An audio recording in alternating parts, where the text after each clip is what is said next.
Приветствую всех на канале. Ранее я уже выкладывал видео о ремонте электромотора от Peugeot 208e. И сегодня у нас похожий случай. Но начнем с предыстории. Этот автомобиль прибыл к нам с проблемой, он перестал заряжаться. Официальный сервис провел диагностику и заявил, что необходима замена зарядного кабеля вместе с портом. И выставил клиенту счет на 70 тысяч гривен, что примерно составляет $1800. Однако давайте разберемся, действительно ли проблема в кабеле.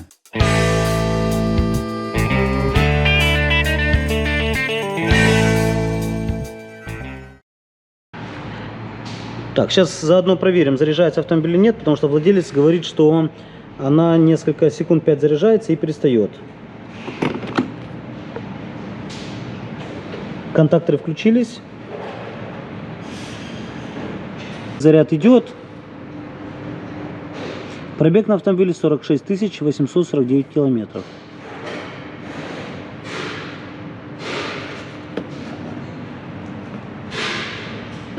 Все, заряд у нас дальше больше не идет.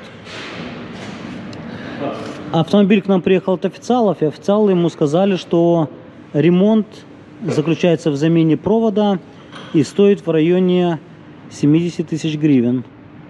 То есть почти больше $1500. Теперь посмотрим, получится ли нам сделать это дешевле или нет. 0 Walkit статус. Вот, смотрите.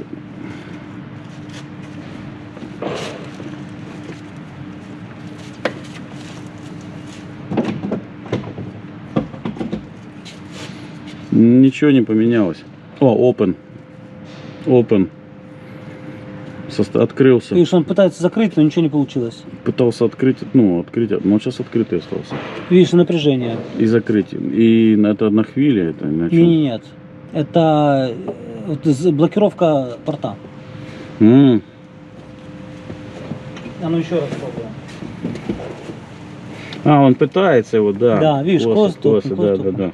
Значит, надо смотреть эту обратной связи, значит нет, что он закрывается. Нет, обратная связь есть. Он видит обратную связь. Но он сам не блокирует ее. По всей видимости, у нас проблема с блокировкой зарядного порта. Ну и ошибки, об этом как раз и говорили. Еще нужно будет добираться на него и смотреть. Кстати, здесь какие-то немножко поломанные повреждения есть. Мы уже добирались, значит. Либо здесь уже лазили, либо, может быть, было какое-то ДТП в эту сторону. Ладно, доберемся до блокировки зарядного порта. Подкрылок. Вот он как раз наш зарядный порт.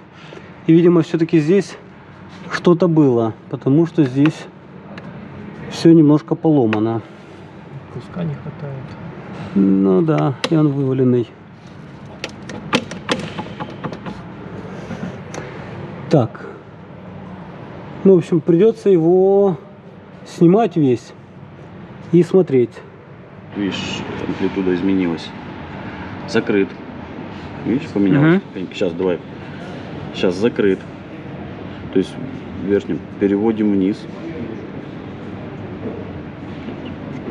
Вот, видишь, меандр поменялся.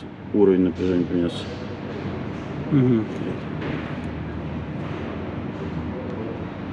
То есть берем флажок, верхнее состояние, это закрыт. Вот самый высокий уровень. Видно, да? Нижнее состояние закрыт. Вот, Отпускается. Ну вот, нижний, мы сейчас открыты. Да. Давай сейчас самое верхнее перейдем. Оп. Видно, что меандр. То есть здесь есть, все работает. Если вытащить, еще будет среднее между тем и тем. То есть еще раз. То есть нижний закрыт, среднее вот это вот и максимально вертикальное. То есть вот это закрыто. То есть датчики работают, система отзывается и меандр туда идет. То есть эта система работает. Но когда я нажимаю, и вот тут смотри, мы тоже видим изменения на, если посмотреть, напряжение 8 вольт. Да? Нет, посмотри. Вставляем, то есть 9 вольт. При Статус открытом неопределенный. Статус неопределенный. Видишь, открытый статус неопределен, почему-то пишет 9 вольт. Потом закрыт 11 вольт. и статус там еще что-то было, менялось. Мгм. Вот, открытый статус. Все. Так она сейчас у нас закрыта. А она закрыта, да. Статус закрыт. Статус, ну, Не определен. локет закрытый. А Закрытый. хочу наоборот. То есть система видит, все работает. Мгм. Нажимаем тест. Open condition, типа открытый. Выходим. Состояние отсюда. открытое, да. Да. Challenge socket. Если послушать, Так, а пытается ли моторчик сам? ничего, вот я ухо прикладывал даже к нему. Он в течение 1 секунды. Если закрыт, даст на открытие, если открыт, даст на закрытие.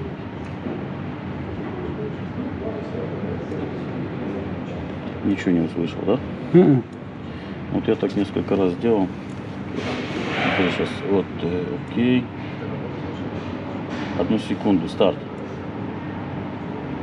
Не услышал? Мгм. Механизм, то есть драйвер не дает ему, не может он управлять.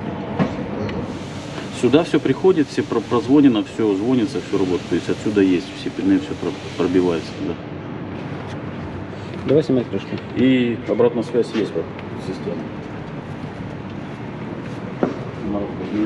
То есть то, что здесь было повреждено, роли не сыграло на то, что оно не открывается.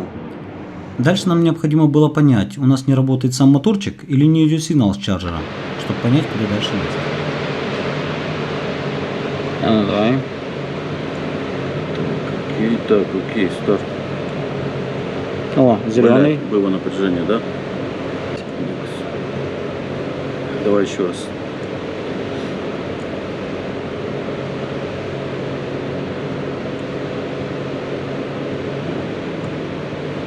Зеленый. Все. Next это типа кликнуть. То есть у нас сигнал идет. Хорошо. А теперь давай знаешь, что сделаем? Флажок поставь в другую сторону. Она же говорит, что она должна откроется, если в закрытом, и закроется, если в Вот открытом. так вот типа держим. О, красный. Красный. Час. Красный. Смотри, Час. даже не надо, она красный сразу импульсы. А, то есть постоянно его закрывает, да?